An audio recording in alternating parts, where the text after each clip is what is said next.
Hello everyone, welcome to another episode of How to Crypto.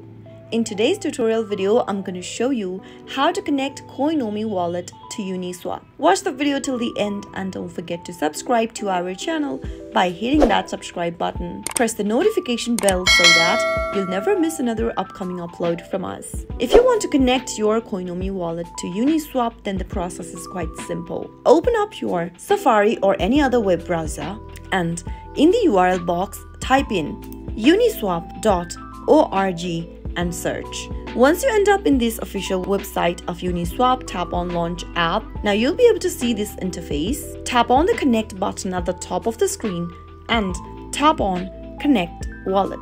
Select Wallet Connect from the pop-up menu. Now search for Coinomi from the list of the apps. Give it a tap. Soon after you tap on Coinomi, you'll be able to see this option that says if you want to approve the wallet connect. Tap on approve and soon after you do that, you'll be able to see that your Coinomi wallet has been connected to Uniswap. You can now go ahead and select your currency, select the token you would like to swap with and enter an amount in order to confirm your swap. That is how you'll be able to connect Coinomi wallet to Uniswap. I hope the tutorial was helpful to you. If it was, go ahead and give us a thumbs up. I'll be back soon with more videos like this. Thank you for watching.